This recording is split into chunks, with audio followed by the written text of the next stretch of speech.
Good afternoon and welcome to today's Women's Agenda webinar. My name is Georgina Dent. I'm the editor of Women's Agenda and I am joined today by Jo Sard, who is a strategic communications advisor, but she's also the co-author of the book of the Working Mother's Survival Guide. How are you today? I'm great, thanks, Georgie. That's great. Well, I thought that you get started because you're really hosting this today, but I wanted to say to everybody that's listening that we have got 3 copies of those that we will be giving out to the people who ask the 3 best questions.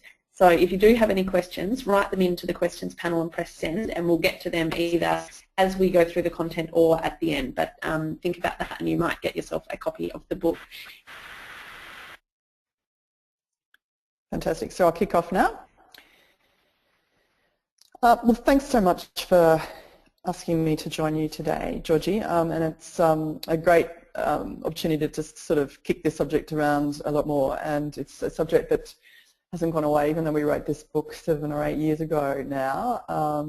You know, it's not a problem that's gone away. I'm still a mum of 2 and I've created my own work-life balance when I last left my last job before I started my own company 4 years ago, which was an insane job working in Parliament House for the last government, the Rudd government, which was insane in itself. But I created my own company just so I could actually create my own environment, which was a pretty poor state of affairs, and there's a lot of women who do that, and I'm sure there's some of you probably who are listening today that have done exactly the same thing.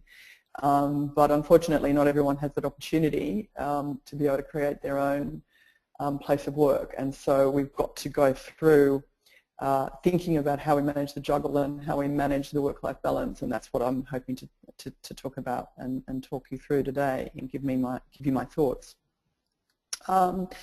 This comment, this is a statement that we put at the very front of the book, and some of you may have read the book, some of you may not have, but there's 3 copies there if any of you want to throw some questions at us later that we'll send out to you.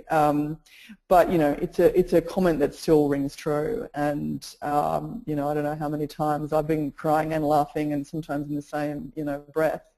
And you know, you blame yourself, you bash up on yourself, you feel guilty one moment, then you feel like a good mother the next moment because your kids are eating sushi and there's green stuff and protein in it at the same time, and you think, okay, it's a good day, but then you'll have a bad day the next day, and because, you know, you've had to put them in childcare, or you've got late to childcare, or you haven't given them a balanced meal that day, or whatever it is, the wheels have fallen off the cart, or at least one of them has, and so, you know, you're constantly, you know, evaluating each and every moment and each and every day about, you know, have you done a good job at work and have you got it done a good job as a mum, and nothing's ever perfect. And I suppose one of the things we tried to deal with when we were dealing with the book and writing the book was, you know, putting all of those feelings of guilt to one side and saying, actually, you know, don't think about the guilt, just think about doing what you need to do and working out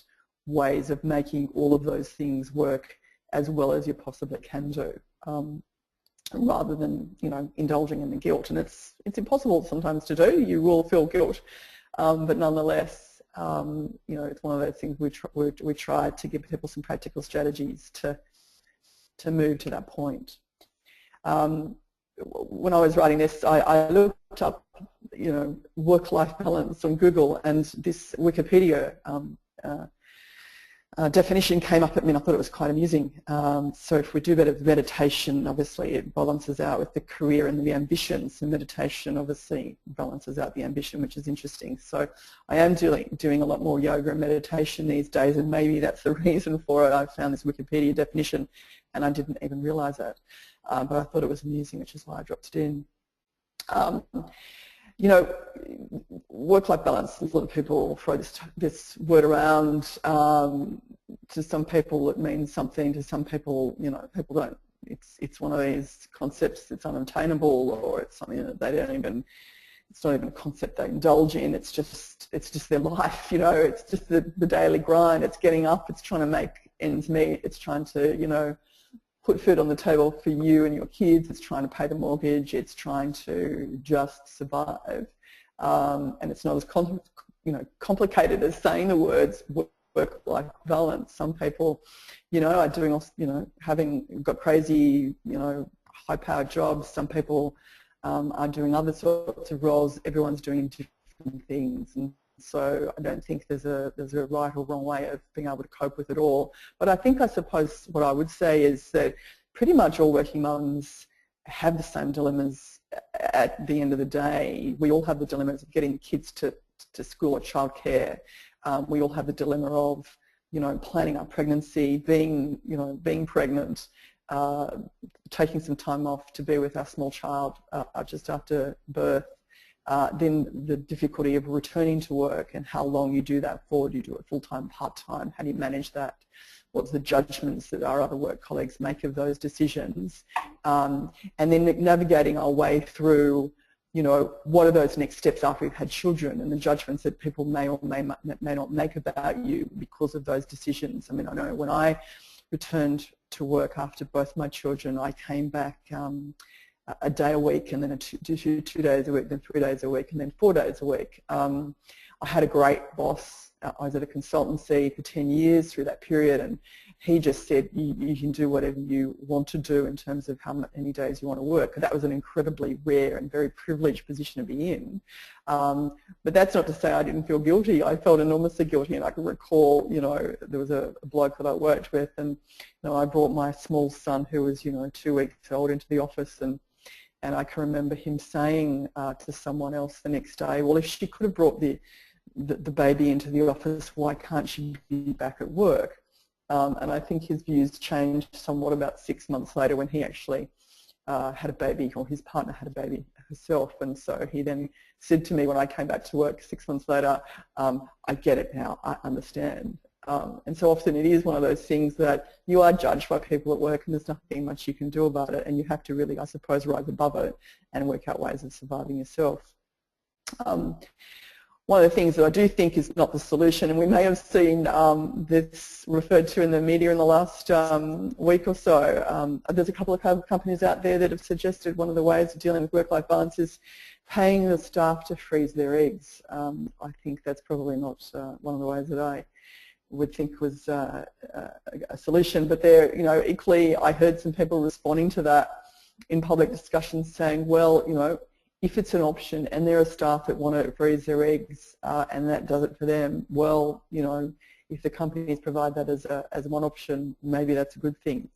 I think the jury's out on that. I'm not quite sure whether I'd be encouraging that, but again, we're in a high-tech world now, and so freezing eggs is obviously one of those options that some people might want.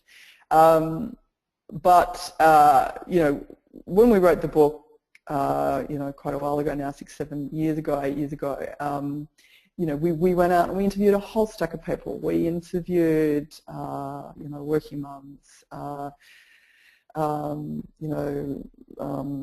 same-sex couples. We interviewed single mums. We interviewed professional mums. We interviewed, whole stacks of different people, and we, talked service organisations that, who help people. We spoke to the obstetricians. We spoke to the GPs. We spoke to Relationships Australia. But the thing that actually rang true for pretty much everyone was that it was the flexibility, or the lack of flexibility, that was the big issue for working mothers wanting to return to work. It was that option and or the lack of that option, which was the thing that was creating most difficulty for them. And then when they did have flexibility, it was really emotional flexibility, and it really didn't really work, and they were judged about that flexibility, or they were paid for 4 days but they ended up working 6, or they were paid for 3 but they were expected really to do the work of a full-time staff member. And so it's the flexible work practices that I think were the biggest issue, and so it's one of the things that I'll touch on. But I'm sure many of you have that problem, and you may have encountered that problem, and I think it is much more commonplace these days for people to negotiate part-time work. I mean, one of the things that I did when I set up my agency 50 Acres 4 years ago now was I thought to myself, well, I'm going to create a workplace for myself that's entirely flexible, so I can, to a great extent, obviously I need to be at meetings sometimes with people, with clients, but to a great extent I will make those work around my life, and my life is really my children. I want them to be able to, you know, take them to school, pick them up from school, make sure that they didn't have to work a long working day. And to, you know, most of the time that works as a system. You know, obviously I have a partner that he travels for, he works in Parliament House as a journalist, so we sometimes have a slightly, you know, unbalanced, busy time, but it works for us. And I then decided that anyone that I employed would equally have the complete freedom to work in whatever way worked for them. And so we have a completely virtual office. We don't have an office. We all work from where we live. And I basically let them do whatever they do when they want to do it. If there's a client meeting and they come to it, obviously they're there for that time. But you know, we are entirely flexible in the way we work, and it's really worked well. And you know, we've won awards and nominations for awards because of this particular approach. So, you know, but unfortunately, you know, there's not every other employer out there that has the same approach. And I think that, you know, I would say that it's something that, you know, we need to be thinking about. We need to be thinking creatively about how we're going to, you know, try and talk to people about, you know, making workplaces more creative and more flexible, which I really would urge you to do. And sometimes you're in a position to help influence that, and sometimes you're not. And I suppose it's really just, it's if we're all out there trying to influence that to happen, it might happen. So, you know, let's go through how we might deal with this process as mums. So, you know, one of the things that the book looked at was, you know, before we got pregnant and during the pregnancy. So one of the things that I always said to people was, you know, before you get pregnant and during the pregnancy, you know, there's a number of things that you can think about. You know, get informed, making sure that you've spoken to a whole bunch of people and getting their input about, you know, there's probably friends that you've got that have gone through it themselves. How do they do it? How do they manage it? You know, get yourself organised.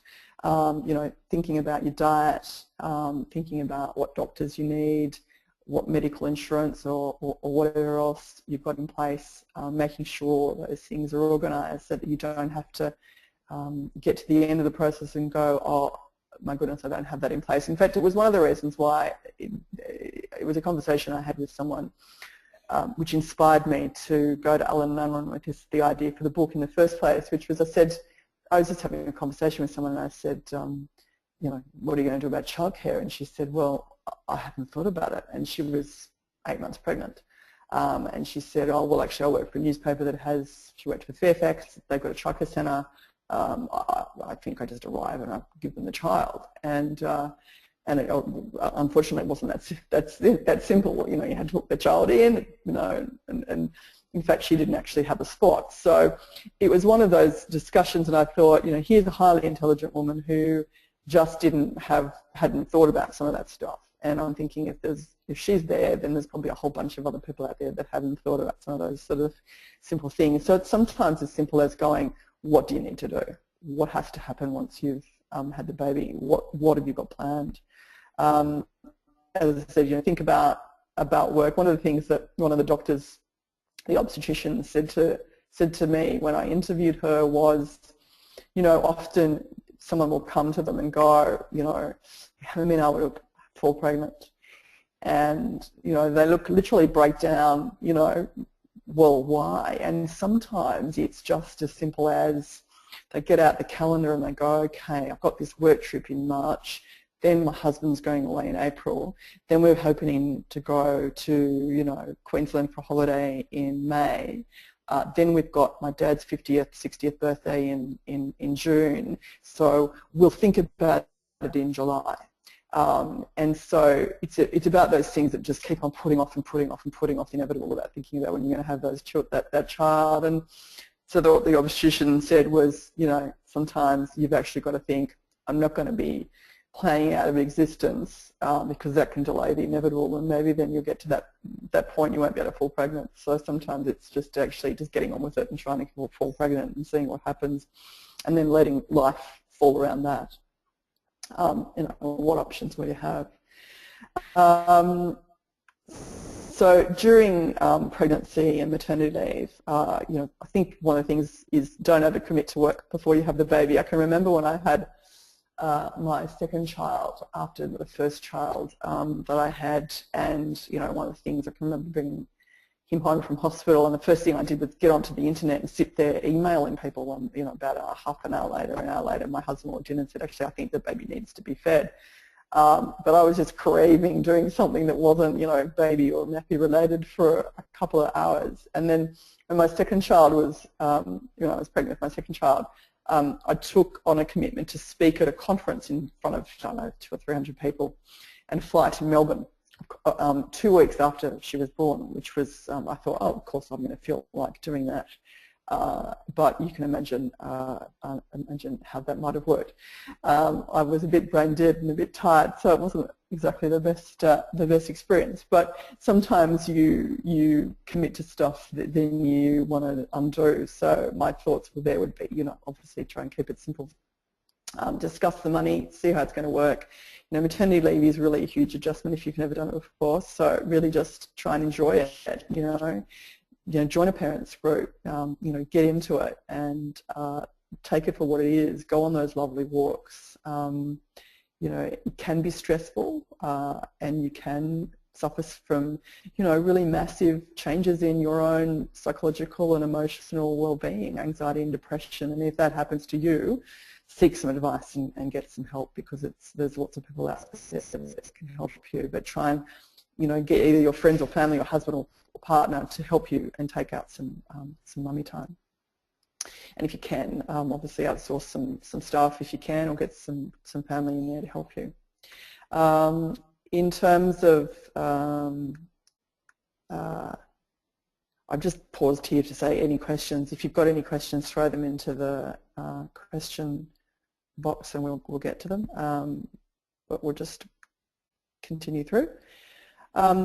In terms of managing the juggle, one of the things, there's some really clear, simple things that I think that is just, the basics. Good childcare is really important. If you don't have good childcare, you feel like a bad person. You're worried about your child. You're worried about whatever else is going to happen that day when you leave your child with them. It makes your whole working life so much simpler if you can get the childcare right. So, do the research properly. You might need to go on a waiting list for childcare. Get in there and do that day one. Even do some of that research before you fall pregnant if you're really sort of actively trying to fall pregnant. Get organised, as I said before. If you know that you've got food sorted, you've got some stuff in the freezer, you've bought in bulk, you're not going to run out of toilet paper, there's a whole range of things that you can do. And it sounds idyllic, and we're not all in a Martha Stewart magazine, but sometimes you can actually put some of those basics together, because you will have good days where you go, the baby slept through the night, or the kids have been good, and you can go out there and do some shopping and get some stuff sorted. Then there'll be days where you're feeling exhausted. Make sure that you share the load. A weekly planner on the fridge I think is a great thing, so that adults in the household know who's dealing with what. Cooking and cleaning, to dropping the kids off, to collecting the kids.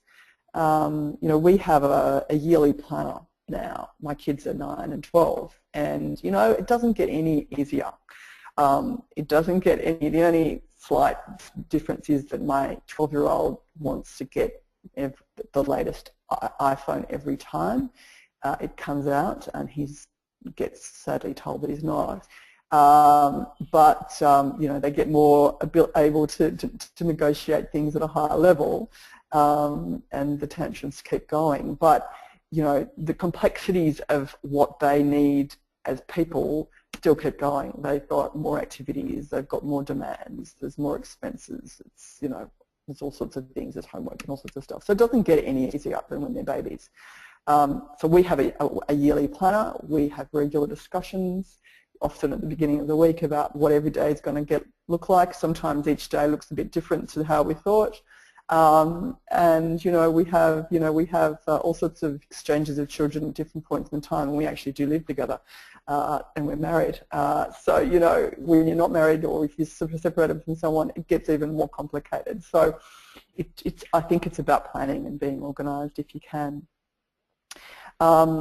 Working in partnership, and if you can outsource some stuff, do that. If you can afford it, do that. But that's not necessarily in the not everyone is able to do that.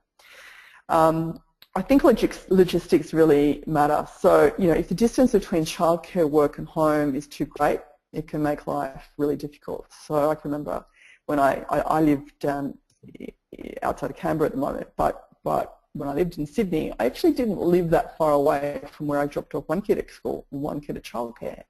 It was only, I think it was a 6 kilometre, round trip. But, in peak hour between Lilyfield, Pyrmont and, Rozelle or whatever, those trips can be lengthy and protracted if you've got 2 little kids in the car. So, if you've got, hours in the car, you need to sort of think about all of that stuff. So trying to minimise those things is obviously ideal. So literally doing the research about trying to getting those things to work, I think, is a really good idea.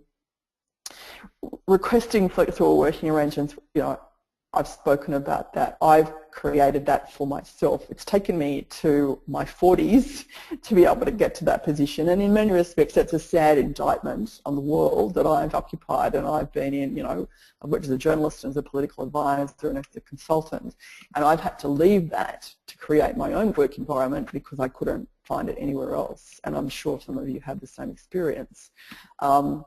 But if you are in a workplace, you can either, you need to have that conversation with the person that's the decision maker about how you work. Sometimes that decision maker will be good and flexible and approachable. Sometimes that decision maker will be slightly scary. But if you don't have that discussion, you'd never know the answer, and you don't know what they're going to say. So I think approaching them and seeing what is possible. And if you want to go back part-time and the answer is no, or it's not feasible, or you're going to be judged about it, or you're going to stagnate, or whatever the reason is, maybe it's time to then think about other options. It's a personal decision, obviously, and you need to have a think about it based on what you do. There's all sorts of work agencies now, job agencies that actually create jobs and have job boards just for people who want to work flexible hours. There's a number of them, and go out and seek where those are. If working school hours is something that appeals to you, there are a lot of people that are recruiting people that are working just school hours, and there are a lot of jobs out there.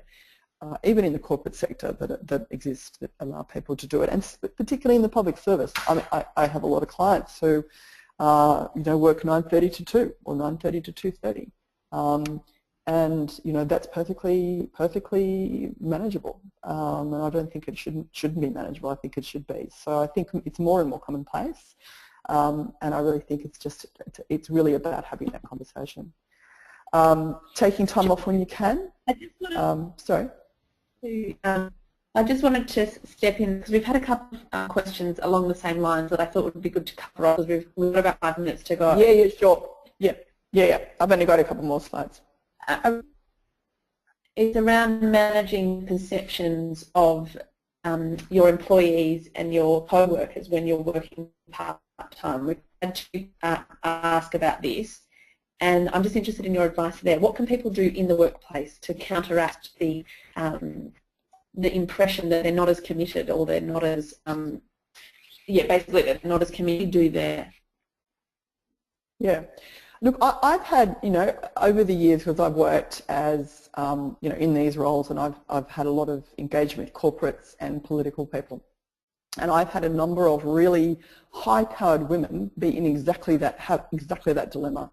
You know, two household names, which we would really know well, and I'm not going to quote them here because I don't want to. It's a personal thing. I don't want to undermine their trust, but both of them had exactly that dilemma. One of them rang me and said, you know, I want to go back part-time, but I also want to have the big job running corporate affairs for this particular, you know, it's a global company. She's here in Australia. What do I do? And I said my advice to her was go and talk to them, see what's possible. You know, and I'm not saying that we're not all in that role. We're all, you know, having high-powered jobs working for global companies.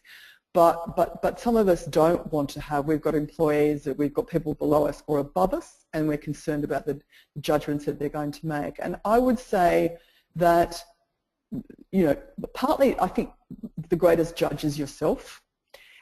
You come down hard on yourself all the time. And I know for an absolute fact, one of the things that we found with the book and things that I've found just from talking to women that I've worked with is, you know, part-time staff, particularly working mums, are the most efficient employees that anyone can ever have. And I think that inevitably you work over time. You work out of hours. You will email at night. You know, you do stuff outside of the working day. And no longer is the working day the working day. It never is. And I don't think it is any longer for most people. So I think the judgment in some respects starts with you, and I know that's a simple thing, but I think you've got to hold your head up high, and sometimes you'll find, you know, annoying, insulting men or other people that you work with that haven't got kids or, you know, whatever the circumstances are, and they'll make judgments. But you know what? You can't change those people sometimes, and so I think in some respects you've just got to move around those people. And, you know, if you've got the trust of a number of people in that office and you know that those relationships are solid, then I think probably that's the best thing that you can do. I hope that helps. Georgia, was there any other questions that you wanted to throw up at this stage before I just completed these last few slides? There have been a few people ask if you have any blogs or useful resources on this topic. Right. I do, and I'm just about to get to the resources slide, so let me just get to that. In fact, right now. There you go, it's the very next slide. So, and I'm absolutely happy if people want to email me, because I'm a bit of a blog freak. I love blogs. I have an RSS feeder. That's one of the things that I would suggest that people do. Rather than having all these blogs that you just have to go to, it's a time saver. There's an app called Feedly, F-E-E-D-L-Y. You can get it on your smartphone or on your laptop. And then you can get any of these blogs just streaming into that RSS feeder. And I go to that when I actually want to have some downtime, some me time, you know. I just sit there and look at it.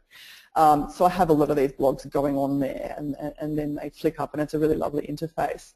There's some really great women mummy blogs. There's dozens and dozens of them. One of the ones that I like is Motherload in the US. I think she's particularly good. I know it's an American blog, but I think it's good.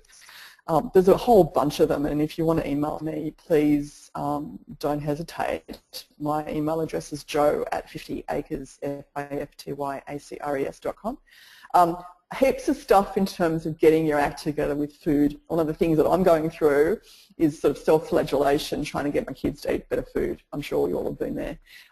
There's a great book. There's a great book series and a blog called Dinner a Love Story. It's an American blog, but she's a great blogger in terms of just getting your family into a much better space in terms of experimenting with food.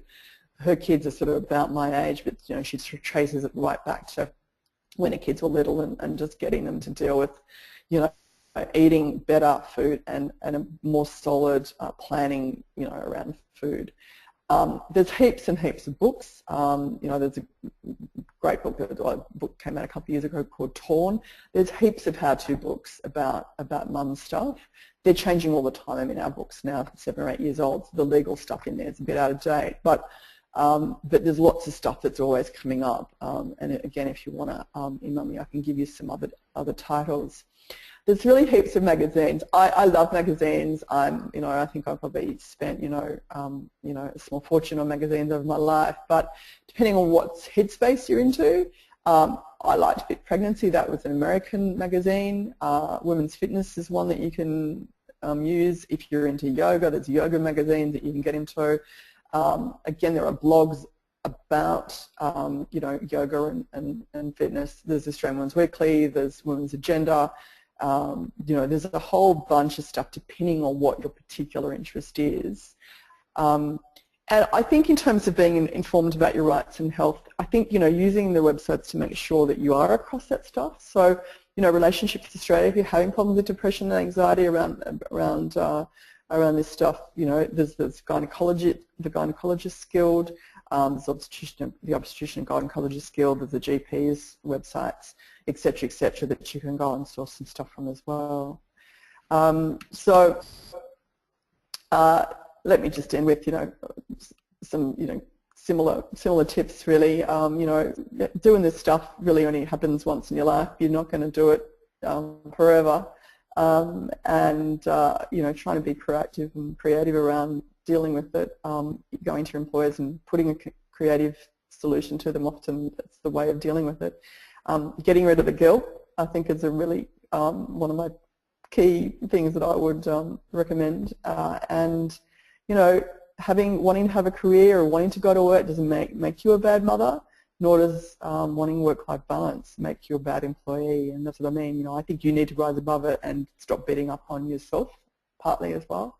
Ask your partner for support and try and find a community of other people out there who are in similar experience headspace to you, and I think that's partly, that's a great way of getting some sanity into the mix as well.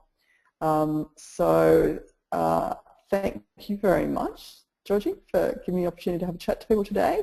And please don't hesitate if you want to email me for any more resources. I've got a whole bunch of food blogs I can give people if they're interested. I'm a bit of a blog fanatic, and I'm happy to give you any other suggested resources that people might be interested in. Jo, we've actually just had somebody write that there is a great website called workoptions.com that helps people propose to their employers, which seems quite good.